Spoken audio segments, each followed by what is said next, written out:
मनुष्य जीवन में अभी जो आपके दिन बचे हैं, यदि उन दिनों का ज्ञान पूर्वक सदुपयोग करें, अर्थात नाम जप करते हुए पूर्व में जो पाप किए पुनः ना होने पावे, तो मैं तुम्हें वचन देता हूं कि तुम्हारे सारे पाप मेरे प्रभु क्षमा कर देंगे।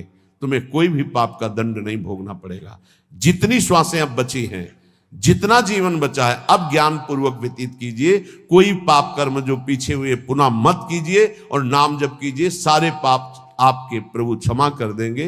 गीता जी, सर्वधर्मान परित्यज्य मामेकम शरणम ब्रज अहम त्वाम सर्व पापेभ्यो मोक्षयिष्यामि मा शुचा। श्री भगवान के वचन है।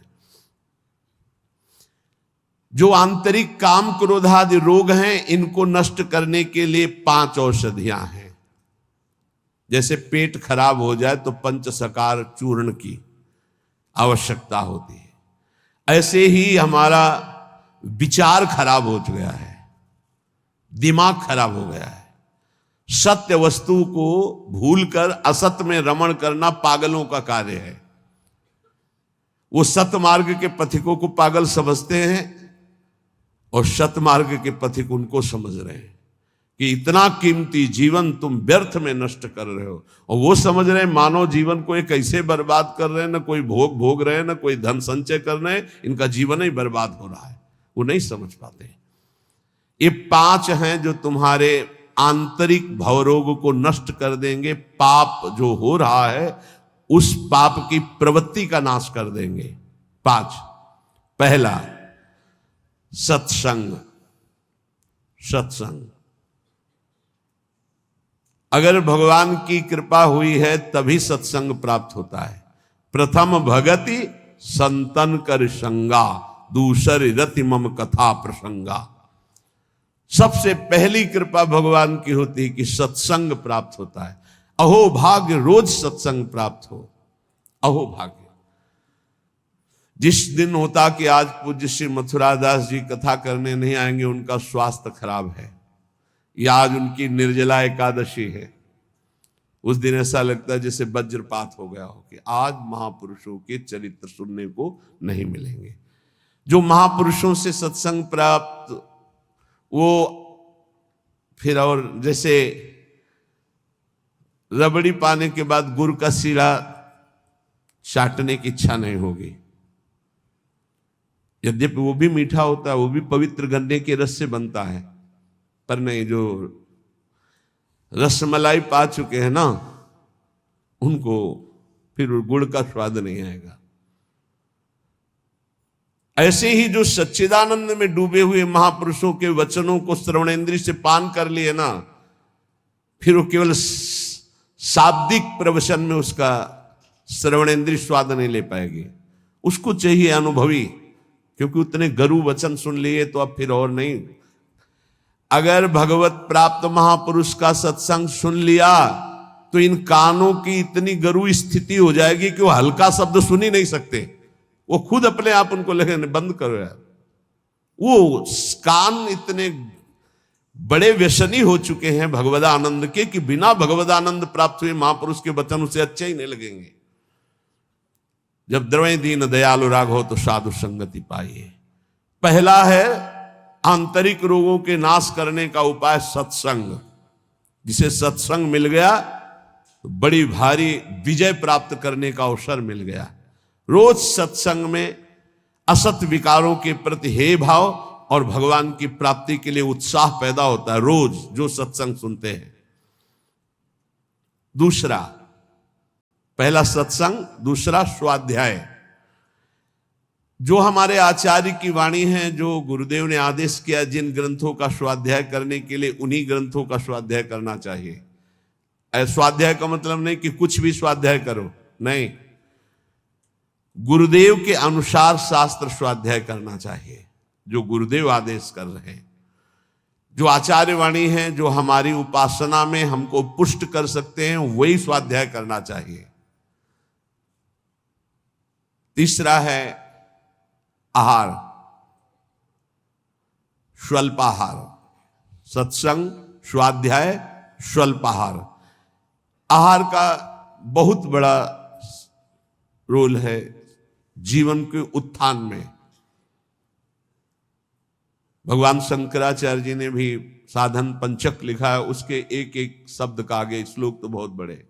वेदो नित्यम अधीयताम संगा सत्सु विधीयताम महावाक्यार्थस्य विचारिताम क्षुद व्याधि चिकित्सताम एकांते सुखमास्यताम। 5 बातें, इन्हीं का विस्तार वर्णन किया है। वेदो नित्यम अधीयताम, नित्य शास्त्रों का स्वाध्याय होना चाहिए। संगा सत्सु विधीयताम, भगवत प्राप्त महापुरुषों का संग होना चाहिए। महावाक्यार्थस्य विचारताम, उनके द्वारा जो बोले गए वचन हैं उनको विचार करके चिंतन के द्वारा अपनी स्थिति बनानी चाहिए। फिर चौथा अपने आप कहा, जो इसमें तीसरे में स्वल्पाहार है, उसमें कहा क्षुध व्याधि चिकित्सताम, क्षुधा रूपी व्याधि की चिकित्सा करे। भिक्षान्नम औषधम, जैसे व्याधि की औषधि के द्वारा, तो क्षुधा रूपी व्याधि की भिक्षान्न के द्वारा विरक्त और धर्म के द्वारा कमाए हुए अन्न से ग्रस्त, वो भी स्वल्पाहारम, भूख से कम। बहुत बड़ा इसमें योग है, आप अच्छे से समझ लीजिए। आप समझते हैं अधिक पाने से आप बलवान होंगे, बिल्कुल भूल है आपकी, ये भूल बहुत बड़ी है। अल्पाहार करने से जीवनी शक्ति बहुत प्रबल होती है। जितना आप भजन में उन्मत्त होने वाले महापुरुषों को देखेंगे वो अल्पाहार करने वाले होंगे। अधिक आहार करने में प्रमाद स्थिति बढ़ती, तमोगुण बढ़ता है। ये रहस्य जान लीजिए। अल्पाहार करोगे आप में बहुत तेज बना रहेगा, आप में जीवनी शक्ति। जो अधिक पा लेते पूरी शक्ति पचाने में लगती है, तो भजन आदि में नहीं, प्रमाद स्थिति रहती है। चौथा जो उसमें लिखा है एकांते सुखमास्यताम, इसमें लिखा है रात्रि के चौथे प्रहर में भागवती क्रियाओं का अनुष्ठान करना चाहिए। ध्यान है, नाम जप है, तो अपने यहां तो ऐसी बढ़िया दिनचर्या है कि आपको अनुष्ठान करने की जरूरत नहीं, सम्मिलित होने की जरूरत है। जो प्रातःकालीन बेला पर जग करके भागवती का अनुष्ठान करता है, वो आंतरिक विकारों पर विजय प्राप्त कर लेता है। स्वप्न दोष 4 बजे सोने वाले को ही बहुत जोर के होते हैं। जो प्रातः 3 बजे से जग जाते हैं, 10 बजे के बाद सोते हैं, स्वप्न दोष होने की संभावना ही नहीं रहती। यदि वो सावधान है तो गलत क्रिया करते हैं, गलत भोजन करते हैं, उनकी बात अलग है। नहीं, समय ही नहीं है। प्रायः 3, 4, 5, 6 इसमें स्वप्न दोष होता है प्रातःकालीन बेला पर। और जो गंदे आचरण करते हैं उनकी तो कोई चर्चा ही नहीं है। 5वां, जो कुछ साधन भजन करे, एकांत चिंतन आंतरिक, उसका चिंतन पूर्वक करे, एकाग्रता पूर्वक करे, सारी शक्ति लगा करके, बटोर करके। नाम जप करे तो नाम में, मंत्र जप कर रहे तो मंत्र में, सत्संग सुन रहे तो सत्संग के वाक्यों में। ये 5 हैं जिनके द्वारा हम आंतरिक विकारों पर विजय प्राप्त कर लेते हैं। पहला सत्संग, दूसरा स्वाध्याय, तीसरा अल्पाहार, चौथा प्रातःकालीन बेला पर उठकर भागवती का अनुष्ठान, 5वां जो कुछ भी करे एकाग्रता पूर्वक सारी शक्ति लगाकर उसी में। जो